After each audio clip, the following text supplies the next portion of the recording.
نماز کے احکام بیان کرنا چاہتا ہوں. پہلی نماز کے لیے شرط ہے وضو یا غسل. وضو سب کے لیے مشخص ہے, معلوم ہے. اگر کہیں تو جلدی جلدی اس کو بیان کر دوں گا. بیان کر دوں ایک مرتبہ؟ چلیں بھائی غور سے اس کو دیکھ لیجئے گا. وضو کے 7 واجبات جلدی پیش کر رہا ہوں. پہلا ہے نیت. پہلے نیت, یعنی آپ کو پتہ ہونا چاہیے میں وضو کر رہا ہوں. اگر نیت یہ ہو کہ میں سب کو دکھا دوں کیسے وضو کیا جاتا ہے اور اللہ کو بھی راضی کر لوں, تو یہ وضو قبول نہیں ہے. کیوں؟ کیونکہ دوسروں کو شامل نیت میں نہیں کر سکتے پروردگار کے ساتھ. وحدہ لا شریک ہے, اس کے لیے نیت خالص ہونے چاہیے. پتہ نہیں بات واضح ہے یا نہیں. نیت قربتاً اللہ, بس اللہ کو خوش کرنے کے لیے پہلا واجب. البتہ ہاتھوں کا دھونا 2 مرتبہ مستحب ہے, سنت رسول خدا ائمہ اہل بیت علیہ السلام. 2 مرتبہ پانی ہاتھوں پہ ڈالیں گے, 1 مرتبہ, اور اس کو میں انگوٹھی اٹھا دیتا ہوں تاکہ آرام سے دکھا سکوں آپ کو کہ وضو کیسے کرنا ہے. آپ نے پانی لیا, سارا وضو دائیں ہاتھ سے کرنا ہے, سنت رسول خدا ہے ائمہ اہل بیت. رائٹ ہینڈ سے, اپنے سیدھے ہاتھ سے وضو کریں گے. پانی لیا, الٹے ہاتھ پہ ڈالا اور 1 مرتبہ دھو لیا. پھر دوسری مرتبہ اسی طرح سے اس کو دھویا. پھر 3 مرتبہ پانی منہ میں ڈالنا, کلی کرنا. 3 مرتبہ ناک میں پانی ڈالنا, کلی. یہ مستحب ہے, واجب نہیں ہے. چہرے کا دھونا واجب ہے. کہاں سے؟ جہاں سے عام طور سے بال اگتے ہیں تھوڑی کے آخر تک. یہ لمبائی میں, چوڑائی میں, انگوٹھا اور درمیانی انگلی جو آ جائے اس کے درمیان. لیکن کوشش کریں کہ زیادہ سے زیادہ دھو لیں تاکہ یقین ہو جائے کہ آپ نے چہرہ پورا دھو لیا. جن کے بال کم ہوں, جہاں سے عام طور سے بال اگتے ہیں وہاں سے آخر تک. واضح ہے؟ چہرہ دھونا نیچے کی طرف واجب ہے. میں آپ کو مذاق نہیں کر رہا ہوں, سب لوگ سنجیدہ رہیں. بات کا ایسا ہوتا ہے کہ دوسرے سمجھتے ہیں مجھے ہٹ کیا جا رہا ہے جب آپ لوگ ہنسے ہیں. میں کسی کو ہٹ نہیں کر رہا ہوں. یہ احکام بیان کرنا واجب ہے. سب کی توجہ ہو میرے ساتھ. اب چہرہ لمبائی میں اور چوڑائی میں, ٹھیک ہے, چوڑائی میں اتنا واجب ہے, لیکن کوشش کریں کہ زیادہ دھو لیں تاکہ یقین ہو جائے کہ وضو ہم نے پوری طرح سے کر لیا. سب کی توجہ ہے؟ صرف و صرف نیچے کی طرف جا سکتے ہیں, ماتھے سے تھوڑی کی طرف جا سکتے ہیں, اوپر کی طرف وضو کرنا جائز نہیں. پیغمبر اسلام اہل بیت علیہ السلام نے منع کیا ہے کہ اگر آپ جان بوجھ کے ایسا کریں تو وضو باطل ہو گیا, وضو قبول نہیں ہے. غلطی سے اگر ہاتھ چلا جائے تو فوراً اس کو دوبارہ نیچے کریں. غلطی سے اگر اوپر چلا جائے فوراً اس کو ہاتھ پھیر لیں اسی طرف دوبارہ, تاکہ اب آپ نے چہرے پہ ہاتھ پانی ڈالا, 2 3 4 مرتبہ پانی ڈال لیا, لیکن اس کو 1 شمار کریں گے. 1 مرتبہ چہرے کا دھونا واجب ہے, 2 مرتبہ مستحب, 3 مرتبہ باطل, جائز نہیں. ٹھیک ہے, 1 مرتبہ پورا چہرہ دھوئیں گے. کوشش کریں جب چہرے پہ پانی ڈال رہے ہیں, اس وقت مجھے پسینہ آ گیا, سب کی توجہ ہو میرے ساتھ.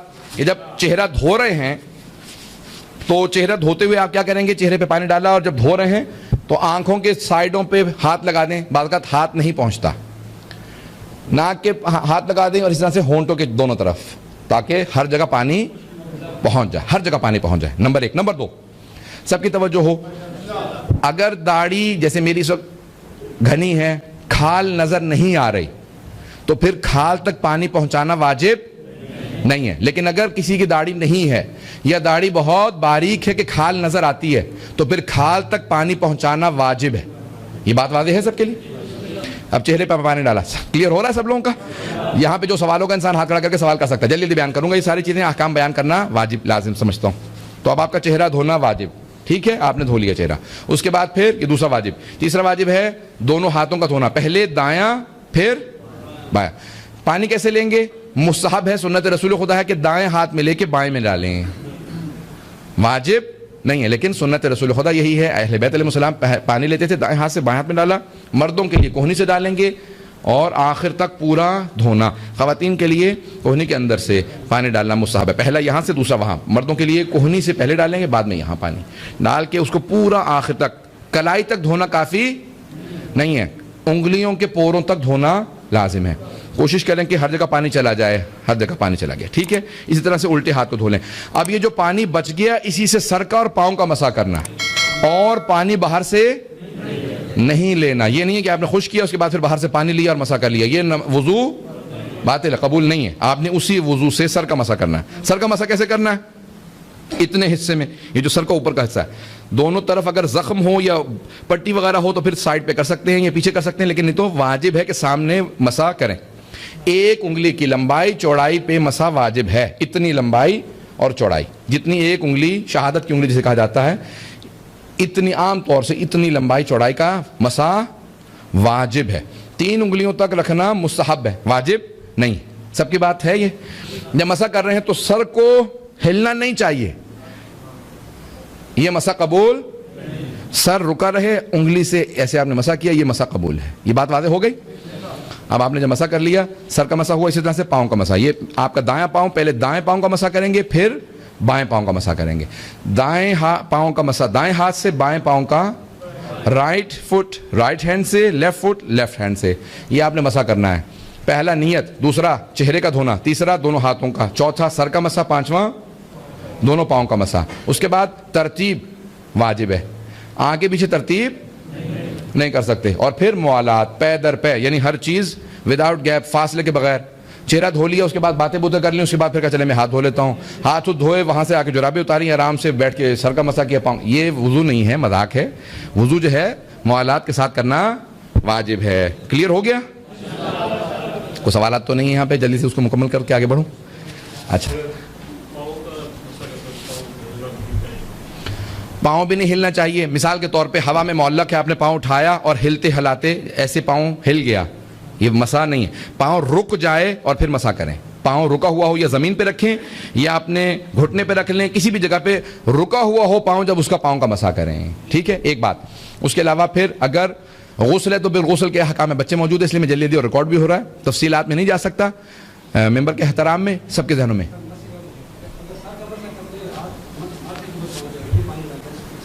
آپ کے ہاتھ کا, سر کا مسح کرتے ہوئے آپ یہاں تک آ گئے, پیشانی کے پانی آپ کے ہاتھ پہ لگ گیا, اب اس حصے سے اپنے پاؤں کا مسح نہیں کر سکتے.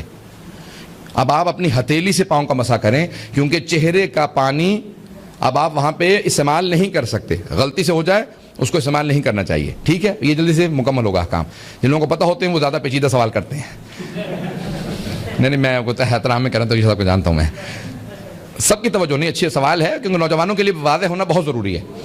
ایک بات غسل سے متعلق جلدی سے سن لیجئے. غسل کے احکام,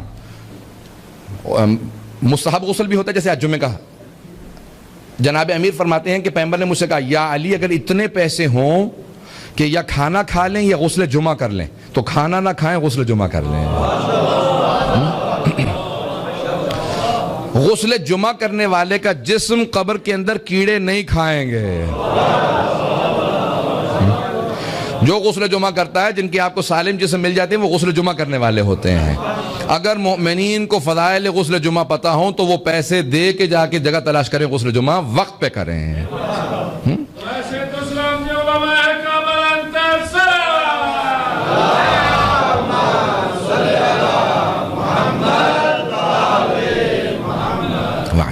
توجہ ہے سب لوگوں کی؟ تو غسل جمعہ مستحب ہے. اس کے علاوہ بے انتہا غسل مستحب ہیں. ہمارے فقہاء میں درمیان میں اختلاف ہے کہ غسل جمعہ آیا وضو کو کی کفایت کرتا ہے یا نہیں کرتا. آیت اللہ سیستانی, آیت اللہ وحید خراسانی وغیرہ, آیت اللہ خوئی کے جتنے شاگرد ہیں, وہ ان کے بعد سے وہ کہتے ہیں کہ اگر آپ غسل جمعہ اپنے وقت میں کریں, یعنی فجر سے لے کے ظہر کے دوران جمعہ ہی کے دن کریں, تو پھر وضو کی شرط نہیں ہے. لیکن آیت اللہ خمینی, آیت اللہ گلپاگانی, آیت اللہ خامنائی اور دوسرے جو مراجع ہیں وہ کہتے ہیں نہیں. تمام قدماء بھی یہی کہتے تھے کہ آپ کو اس کے بعد وضو کرنا ہے. غسل جمعہ کافی نہیں ہے, اس کے بعد وضو کرنا ہے. یہ ذرا بنیادی چیزیں, چھوٹی چھوٹی چیزیں, لیکن یہ بیان میں نے جلدی کر دیا اس کو. لیکن غسل جنابت کے بعد وضو نہیں کرنا چاہیے, اسی سے نماز پڑھنی چاہیے غسل جنابت کے ساتھ. اب غسل جنابت کے حکام, غسل جمعہ کوئی غسل ہو, میت کا بھی جو غسل ہوتا ہے وہ بھی ایسے ہی ہوتا ہے. بہت سے لوگ کہتے ہیں میت کو کیسے نہلاؤں گا, 3 غسل واجب ہیں اس کے بھی, اور وہ ایسے ہی ہوتے ہیں جیسے خود انسان غسل کرتا ہے. بہت سے لوگ پریشان ہو جاتے ہیں, زندہ سے ڈرتے نہیں, مردوں سے ڈرنے لگ جاتے ہیں. زندہ انسان زیادہ خطرناک ہوتا ہے بھائی. سانپ کے دانتوں میں زہر ہوتا ہے, بچھو کی دم میں زہر ہوتا ہے, کیکڑے کے پیٹ میں زہر ہوتا ہے, انسان کے پورے جسم میں زہر ہوتا ہے. بڑا زہریلا ہوتا ہے انسان. آپ تو ایسے سونے جیسے مجھے ہی پتا بس سارا انسان کا, آپ لوگوں کو کچھ نہیں پتا. انسان سارے یہاں پہ ماشاءاللہ. میں جلدی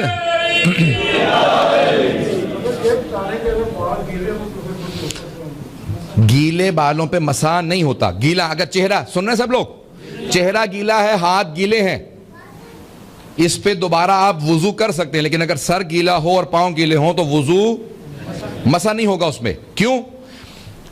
کتنا گیلا ہو, آپ نے نہانے کے بعد سر کو خشک کر لیا, اگر اتنا آپ کا سر گیلا ہے کہ آپ کے سر کی تری، ویٹنس، تری اس کی جو وہ ہاتھ پہ منتقل ہو تو وہ مسح نہیں ہوا، لیکن اگر اتنا تر ہے کہ آپ کے ہاتھ سے جو تری ہے پانی کی وہ اس پہ منتقل ہو جائے تو وہ مسح ہو گیا۔ کلیئر ہو گیا یہ مسئلہ؟ پوچھتے جائیں گے یہ تو وضو، غسل، اس کے سارے احکام کافی تفصیلی ہیں۔ اب آئیں ذرا جلدی سے غسل کے احکام بیان کر دوں۔ میت کا بھی غسل ایسے ہی ہوتا ہے، میت کے تین غسل واجب ہے، انسان اپنا بھی کئی غسل اکٹھے ایک نیت کر لے سارے غسل ہو جاتے ہیں۔ غسل جمعہ ہے، غسل جنابت ہے، مستحب غسل ماہ رمضان کا اول ماہ رمضان ہے، غسل توبہ ہے، اور جتنے غسل ہوں آپ انسان سارے نیت کرے اور ایک غسل کر لے۔ پورے سر کا چہرے کا دھونا واجب ہے، گردن زیادہ سے زیادہ اس میں دھو لیں، یہ پورا چہرہ، آنکھوں پہ ہر جگہ، کھال کے اوپر ہر جگہ، سر میں، داڑھی میں ہر جگہ پانی پہنچانا واجب ہے۔ آنکھیں بند کر کے پورے آنکھوں پہ، کان سب۔ اس کے بعد پھر دایاں حصہ، پھر بایاں حصہ۔ دائیں حصے کو جب دھو رہے ہوں تو زیادہ دھوئیں گے تاکہ پورا جسم دھل جائے، اسی طرح سے جب بائیں حصے کو دھوئیں تو پھر دائیں حصہ سارا دھو لیں گے تاکہ انسان کو یقین ہو کہ پورا غسل ہو گیا۔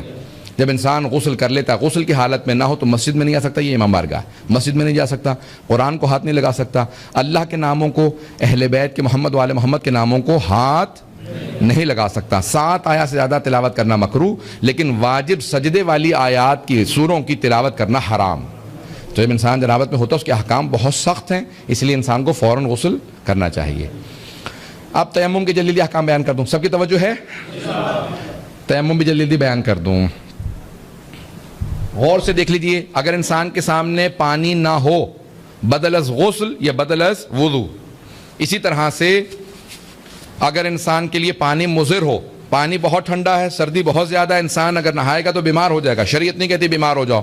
اسی طرح سے اگر وقت نہیں ہے، نماز قضا ہونے والی ہے تو آپ فوراً تیمم کر کے وضو کر لیں، آپ نماز پڑھ لیں، بعد میں پھر غسل بھی کریں گے۔ تیمم کیسے کرتے ہیں؟ خاک کے اوپر کریں گے، مٹی کے اوپر کرتے ہیں۔ یہاں تو اتنی دھول، گرد و غبار نہیں ہوتا، ہمارے ملکوں میں گرد و غبار اتنا ہوتا ہے کہ کپڑوں پہ اگر زور سے ہاتھ ماریں تو اس میں گرد نکلتا ہے۔ فقہا کہتے ہیں کہ اگر اتنا گرد ہو کپڑوں میں، عبا وغیرہ میں سفر کرتے تھے نا، تو کہ آپ ہاتھ ماریں تو گرد اڑنے لگے تو اس پہ ہو جاتا ہے۔ ہاتھ ماریں، کیسے ماریں گے؟ سب توجہ سے دیکھیں۔ وضو کرتا ہوں، تیمم کرتا ہوں، بدل از وضو یا غسل، 2 مرتبہ ہاتھ ماریں گے، اپنی انگوٹھیاں وغیرہ سب اتار دیں۔ اگر بہت زیادہ مٹی لگ گئی ہے تو اتار بھی سکتے ہیں۔ اور پھر کیا کریں گے؟ اپنے چہرے کو پہلے اور پھر اس کے بعد ہاتھوں کو۔ چہرے کو کیسے کریں گے؟ یہی آپ کی مٹی پیشانی پہ، دیکھ رہے ہیں مجھے سب لوگ غور سے، کیونکہ پسینہ بہت زیادہ ہے، میں اس کو بار بار، میرے ہاتھ جو ہیں وہ بھیگ جاتے ہیں اس سے۔ آپ نے 2 مرتبہ ہاتھ زمین پہ مارے، اس کے بعد پھر پیشانی پہ۔ یہ چہرہ آپ کا جو چہرہ دھونا ہوتا ہے اس کی جگہ پہ آپ نے تھوڑا سا چہرے پہ یہ جو مسح کر لیا، چہرے پہ، ماتھا اور آنکھوں کے سامنے دونوں طرف چہرے پہ، بس، ناک پہ واجب نہیں ہے۔ اور پھر اسی طرح سے کلائی، یہ ہے کلائی، یہاں پہ ہاتھ رکھیں گے، پورا ہاتھ رکھ کے، انگوٹھا الگ نہیں ہونا چاہیے، یہ آپ نے پورا کا پورا مسح کیا۔ اسی طرح سے یہ ہاتھ آپ نے پورا مسح کر لیا، یہ آپ کا تیمم ہو گیا، چاہے وضو کی جگہ چاہے غسل کی جگہ۔ غسل کی جگہ 2 مرتبہ ہاتھ ماریں گے اور اس کا اسی طرح سے آپ تیمم کر لیں گے۔ وضو، غسل، تیمم تینوں ہمارے ہو گئے۔ سب کی توجہ ہے میرے ساتھ؟